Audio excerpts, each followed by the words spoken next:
உடனே உங்களுக்கு வேற ஒருத்தர் வருவார் அப்படின்னு போலீஸ் யூனிஃபார்மில் ஒருத்தர் வராரு. மும்பை போலீஸ் ஸ்டேஷன் பேக்ரவுண்டில் காட்டுறாங்க. அங்கே போய் பேங்க் மேனேஜர்கிட்ட ட்ரான்ஸ்ஃபர் பண்ண சொல்லி சொல்கிறாங்க. ஹஸ்பண்ட் வந்து சொல்கிறாரு, இல்லை சைகை காட்டி ட்ரான்ஸ்ஃபர் பண்ண வேண்டாம் அப்படின்றாரு.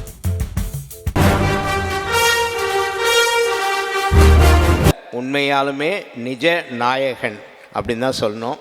அவர் மட்டுமே நாயகனாக இல்லை, உங்களை போன்ற நிறைய மாணவர்களை ஹீரோவாக ஆக்கி இருக்கக்கூடிய ஹீரோ. அதுதான் ரொம்ப முக்கியம். என்னென்னு சொன்னால், நீங்கள் உலகத்தில் எங்கே போனாலும் ஒரு விஐடி ஸ்டூடெண்ட் ஒருத்தர் இருப்பாங்க ஒரு கண்ட்ரியில். அப்படிப்பட்ட கல்வி தான் அழிய முடியாத செல்வம். அப்படிப்பட்ட ஒரு செல்வம் எப்படி வந்து நூல் விளம்பரத்துக்கெலாம் சொல்கிறாங்க, தொட்டு தொடரும் ஒரு பட்டு பாரம்பரியன்ற மாதிரி தொட்டு தொடரும் ஒரு கல்வி பாரம்பரியம் நம்முடைய செல்வம் சார் அவர்கள். விஸ்வநாதன் சாருக்கு வேறமான விஷன் அப்படின்னு சொன்னால், செல்வம் சாருடைய விஷன் வந்து உங்களை மாதிரி ஆட்களை நிஜமான ஹீரோக்களாகக்கூடிய விஷன், யங் அண்ட் டைனமிக் ஒரு அது. ஏன்னா நேற்றே இந்த விஐடி ப்ரொஃபஸர்ஸ்லாம் சொல்லும் போது எங்களுக்குடைய தேவைகளை அறிந்து லீனியன்ட் டைமிங்ஸ், இந்த மாதிரியான புது புது மாற்றங்கள், அதாவது ஒவ்வொரு காலத்துக்கும் ஒவ்வொரு மனிதருக்கும் ஒரு இயல்பு இருக்கும். அதிலிருந்து லீனியண்ட்டாகவும் அதே டைமில் அட்வான்ஸ் டெக்னாலஜியோட விஐடியை டெவலப் பண்ணி கொண்டு இருக்கக்கூடிய அவரை நாம் மேடைக்கு அழைக்கிறோம். அவரை கௌரவிக்கக்கூடிய நேரம். கௌரவித்த பிறகு அவர் சில வார்த்தைகளை பேசியிருக்கிறார்கள். திரு செல்வகுமார் சார் அவர்களும் ராஜ்குமார் அவர்களும் அவருக்கு இப்போது நினைவு பரிசனையும் பூங்கொத்தினும் ஒரு பலத்த கைத்தட்டல். இப்போ தான் உங்களுடைய வெயிட் தெரியணும், எவ்வளோ பேர் இருக்கீங்கன்னு சொல்லிட்டு. உண்மையான நாயகனாக நம்முடைய நிகழ்ச்சியில் வந்திருக்கக்கூடிய திரு செல்வம் சார் அவர்களுக்கு இப்போது நினைவு பரிசினை செல்வகுமார் அவர்களும் ராஜ்குமார் அவர்களும் இணைந்து வழங்கியிருக்கிறார்கள். பூங்கொத்தினை திரு ராஜ்குமார் அவர்கள் தருகிறார்கள்.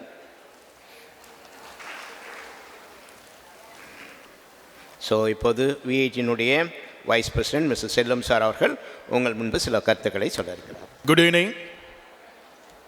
நான் அதிக நேரம் எடுத்துக்கொள்ள போவதில்லை, ஏன்னா எல்லாம் க்ளோசிங் ரிமார்க்ஸில் இருக்கு. First I like to thank mister Selvakumar for organising this conference. Most wanted subject of the day. 2 நாளாக நீங்கள் எல்லா சப்ஜெக்டை பற்றியும் பேசியிருப்பாங்க. இல்லை, I want to share 2 experience. அதை மட்டும் ஷேர் பண்ணி முடிச்சிடுறேன். இந்த எத்திக்கல் ஹேக்கர்ஸை பற்றி பேசினாங்க. ஆன்லைன் ஃப்ராட் நிறைய நடக்குது, அதை பற்றி உங்களுக்கு தெரியணும். ரீசெண்டாக என்னோடய ஃப்ரெண்டு ஒய்ஃபுக்கு ஒரு ஃபோன் கால் வருது. அவனுக்கு அன்னோன் நம்பர்லேருந்து வருது. அவங்க அட்டன் பண்ணுறாங்க. அட்டன் பண்ண பிறகு அவன் சொல்கிறான், நாங்கள் வந்து கஸ்டம்ஸ்லேருந்து பேசுகிறோம் அப்படின்னு பேசுகிறாங்க. எங்களுக்கு இல்லை உங்களுக்கு ஒரு பார்சல் வந்திருக்கு உங்கள் நேமுக்கு.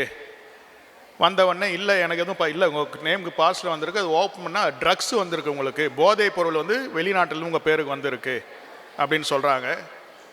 இல்லைன்னு சொன்ன பிறகு உடனே உங்களுக்கு வேறு ஒருத்தர் வருவார் அப்படின்னு போலீஸ் யூனிஃபார்மில் ஒருத்தர் வராரு. மும்பை போலீஸ் ஸ்டேஷன் பேக்ரவுண்டில் காட்டுறாங்க. அங்கே ஒரு போலீஸ் இன்ஸ்பெக்டர் யூனிஃபார்மில் பேசுகிறாரு. நீங்கள் ஸ்கைப் காலுக்கு போங்கன்னு சொல்லி அவங்க ஸ்கைப் கால் கிடையாது, டவுன்லோட் பண்ண சொல்கிறாங்க.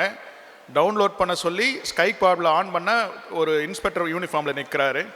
அவர் சொல்கிறார், உங்கள் பேரில் எஃப்ஐஆர் ரிஜிஸ்டர் ஆகிடுச்சு, உங்கள் ஹஸ்பண்ட் பேரில் எஃப்ஐஆர் ரிஜிஸ்டர் ஆகிடுச்சு, இப்போ உங்களை சுற்றி ஃபுல்லாக போலீஸ் இருக்காங்க, உங்கள் வீட்டில் இது வெள்ளூரில் நடக்குது, அங்கே வந்து ஃபுல்லாக போலீஸ் இருக்காங்க, அட் எனி டைம் உங்களை அட்டாக் பண்ணுவாங்க, அரெஸ்ட் பண்ணிவிடுவாங்க, யார்கிட்டையும் நீங்கள் சொல்லக்கூடாது, ஃபோனை கட் பண்ணக்கூடாது, லைவாக வச்சுக்கிட்டே இருக்கணும் அப்படின்றாரு. அடுத்து ஒரு அட்வொகேட் லைனில் வராரு. அவர் சொல்கிறாரு, இந்த கேஸில் உங்களை காப்பாற்றி 25 lakhs ஆகும், இல்லைன்னு சொன்னால் நாளைக்கு உங்களை அரெஸ்ட் பண்ணிவிடுவாங்க, நீங்கள் ஃபோனை கட் பண்ணால் அவ்வளோதான், அவங்களை மானிட்டர் பண்ணுறாங்க, ஜன்னல் வழியாக அவங்கள போலீஸ் பார்க்குறாங்க, சென்ட்ரல் ஃபோர்ஸ் இது அப்படின்றாரு. அந்த அம்மா வந்து ஹஸ்பண்ட் ஒன்று கதவு தட்டினா கதவு லாக் பண்ணிட்டாங்க. பயம், குழந்தைக்கு போயிடும், ஹஸ்பண்ட் போயிடும்னு. உடனே இங்கே ஃபோன் எடுத்துகிட்டு நேராக பேங்க்குக்கு போகிறாங்க. இவங்களும் ஃபோன் எடுத்துகிட்டு பேங்க்குக்கு போகிறாங்க காரில். அங்கேயும் வந்து ஹஸ்பண்ட் பின்னாடியே ஃபாலோ பண்ணுறாரு. அவர் உள்ளே அலோவ் பண்ணல. அங்கே போய் பேங்க் மேனேஜர்கிட்ட ட்ரான்ஸ்ஃபர் பண்ண சொல்லி சொல்கிறாங்க. அவர் நல்ல காலம் அவங்க ஹஸ்பண்ட் வந்து சொல்கிறாரு, இல்லை சைகை காட்டி ட்ரான்ஸ்ஃபர் பண்ண வேண்டாம் அப்படின்றாரு. அடுத்த நாள் திருப்பி இதே மாதிரி ஃபோன் வருது. அதுக்கப்புறம் போய் போலீஸில் கம்ப்ளைண்ட் கொடுக்குறாங்க. அது மாதிரி ஒரு எஃப்ஐஆர் காப்பி வேறு காட்டுறாங்க. இங்கே பாருங்கள், உங்கள் பேரில் உங்கள் ஹஸ்பண்ட் பேரில் எஃப்ஐஆர் ரிஜிஸ்டர் ஆகிருக்குன்னு. ஸோ இது எல்லாமே ஆன்லைன் ஃப்ராட். ஸோ வந்து இன்றைக்கி நிறைய பேர் ஏமாந்து பணம் ட்ரான்ஸ்ஃபர் பண்ணிடுறாங்க. நியூஸ் பேப்பரில் பார்த்துருப்பீங்க, 10 lakhs 15 lakhs ட்ரான்ஸ்ஃபர் ஆகிட்டே இருக்குது. அதனால் இன்றைக்கி வந்து இந்த இன்ஃபர்மேஷன் டெக்னாலஜி இருமுனை கத்தி போல் இருக்குது. நல்ல விஷயத்துக்கும் பயன்படுது, கெட்ட விஷயத்துக்கும் பயன்படுது. இங்கே இன்ஃப்ளூயன்சர்ஸ் பேசுகிறாங்க, யூடியூப் இன்ஃப்ளூயன்சர்ஸ். உங்கள் ப்ரைவேட் லைஃப்ன்ற வேறு, பப்ளிக் லைஃப்ன்ற வேறு. ஏன்னா இப்போ இந்த பார்த்தீங்கன்னா ஃபேஸ்புக், இன்ஸ்டால் எல்லாமே உங்கள் ப்ரைவேட் ஃபோட்டோஸ், ப்ரைவேட் இன்ஃபர்மேஷன் கொடுத்துட்றீங்க. அதனால தான் இந்த பெரிய ப்ராப்ளம் வருதுன்னு அவர் சொன்னார். அதனால் as students should be very careful.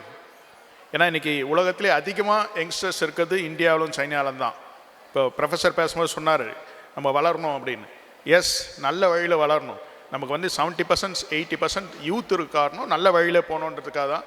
அதனால் tough competition in China and India. நீங்கள் பார்த்தீங்கன்னா இப்போ வந்து அதிகமாக WhatsApp call, WhatsApp phone use பண்ணுறது உலகத்திலே இந்தியாவில் தான். யூடியூப், ஃபேஸ்புக், இன்ஸ்டா எல்லாமே. ஸோ அந்த அளவுக்கு நம்ம டெக்னாலஜி யூஸ் பண்ணுறோம், அது நல்ல விஷயத்துக்கு யூஸ் பண்ணுறதுக்காக தான். அதுக்காக தான் திரு செல்வகுமார் அவர் இந்த கான்ஃபரன்ஸ் அரேஞ்ச் பண்ணியிருக்காரு. I hope this 2 days were very useful for you, and always I used to end with H and H, hard work and honesty. வாழ்க்கையில் நீங்கள் கடின உழைப்பும் உண்மையாகவும் இருந்தால் நீ மேலோகி வருவார்கள் என்று கூறிக்கொண்டு விடைபெறுகிறேன். நன்றி, வணக்கம்.